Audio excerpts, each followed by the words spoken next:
Hello, it's John Heaton, and today I'm going to look at 8 more iconic album covers.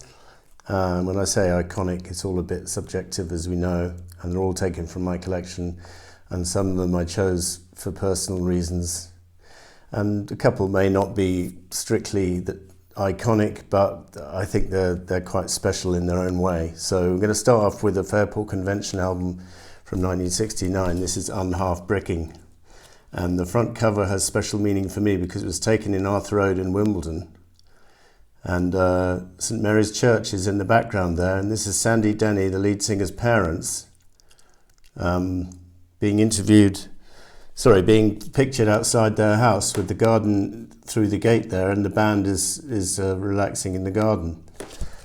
And I didn't even know the St Mary's Church featured on an album cover until about a month ago, so I had a look for it, and luckily one of the second-hand record shops in Budapest had a copy, so I picked it up. So I think it's quite unique to have the lead singer of a band's parents pictured in front of their home.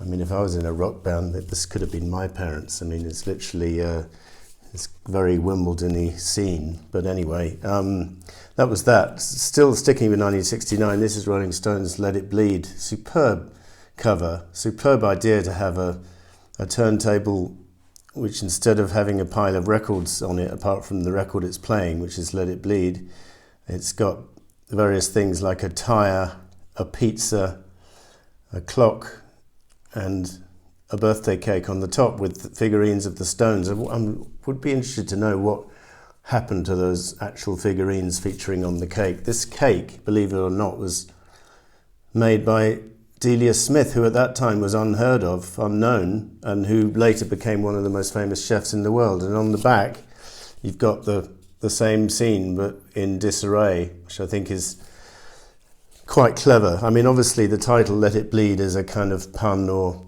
antithesis of the Beatles' Let It Be song, which had been recorded earlier that year. But the cover itself, I think, is marvellous. Now, this is Tony Wright's masterpiece cover of Low Spark of High Heel Boys, and I love the fact that they've cut the corners off to fit the artwork. Not totally unique to have corners cut off of an album. I remember the Rolling Stones Through the Past Darkly had a hexagonal shape, but that seemed to me a bit random. This one is deliberately cut off the corners to fit in with Tony Wright's superb 3D picture, and we got the band on the back, all of whom, apart from Steve Winwood, all of whom have passed away, sadly. But that's a classic cover from Traffic, 1971, Low Spark of High Heel Boys. Now we've got Foreigner's debut album from 1977, and what a cool cover for a debut album for a band. They call themselves Foreigners, so they dressed up as a bunch of travellers with suitcases who just arrived from some foreign land. Admittedly, they do look very 70s in their clothing, in their hairstyle, and they don't look anything other than English or American in terms of looks, but you get the point. I think it's quite an interesting picture, and it's actually drawn by a guy called Alex Gridsieko, and I'm not sure what else he did, but I don't think he did any other album covers, but I like that one. Now we've got Boney M. This was a huge album in Europe and Britain, not too big in America, I don't think. Night Flight to Venus. And there they are climbing the rope up to the spaceship to go on their trip to Venus. Now this album had Rasputin, it had Rivers of Babylon and Brown Girl in the Ring. Those were the 3 big hit singles, and the packaging on this album is delightful. This is the band here on the gatefold, and then you've even got a set of 6 postcards here. So yeah, lovely packaging from Boney M there. Now we've got Jeff Wayne's War of the Worlds. Now this has got superb pictures. Now a couple of people did the artwork. The front cover is Michael Trin, and did this superb picture of the Martian spaceship on the ocean, sort of defeating the human ship there, HMS something or other, I can't remember. And then on the gatefold, so that was Michael Trin. You've got Peter Goodfellow doing the gatefold here, and a wonderful scene of people spotting the Martian spaceship landing in Surrey, not far from where I was brought up in Wimbledon, actually, just down the A3 a bit. I'm forgetting the name of the town, but it's based on the H.G. Wells book, War of the Worlds, and it's got some other great pictures in here, including this one from Jeff Taylor. And yeah, another one, good one here. Good artwork and iconic cover. War of the Worlds, Jeff Wayne, 1978. And now we've got Supertramp 1979. I just think it's a really clever cover. We've got Kate Murtagh, who was hired to be the so-called Statue of Liberty. She dressed up as a waitress with a glass of orange juice instead of the torch. And just very clever because it's looking, if you look at it, you're looking through a plain window and you're looking at the lower half of Manhattan, and instead of showing buildings, they've actually dressed up the lower half of Manhattan in terms of coffee cups and plates and saucers and egg cartons. The World Trade Center is just a series of boxes on top of each other.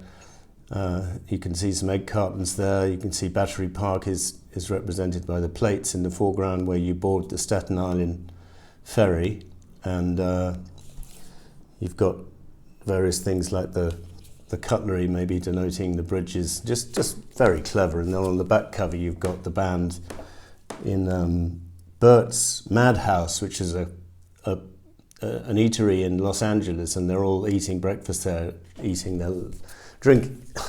reading their local papers from back home. Now we've got AC/DC. Now Bon Scott, the lead vocalist, died in 1980, February, and most bands would have probably given up having had such a tragedy. And I think Angus and Malcolm did consider giving up, but then they thought, well, let's honour the memory of Bon by hiring a new lead singer and carrying on.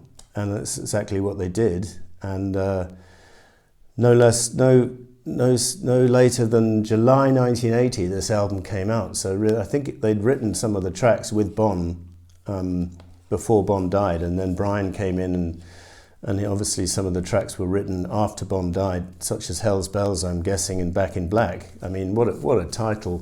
You just lost your lead singer, so you come back with an album and you call it Back in Black. And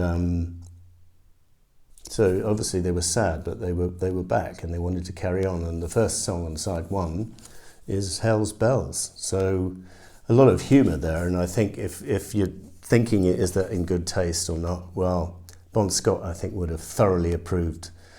So that was a few albums: AC/DC, Supertramp, War of the Worlds, Boney M, Foreigner, Traffic, and Rolling Stones. And then all the way back to 1969, and the one I showed you at the beginning, Fairport Convention on Half Bricking. Sandy Denny, the lead singer, was sadly died in 1978, aged 31. She had an accident, fell down the stairs. But this is her parents photographed outside her home in Arthur Road in Wimbledon. I'm going to check that out next time I go to Wimbledon and check out, see if the gate's still there, if it's been changed at all. Thank you for watching. Hope you enjoyed it. See you next time.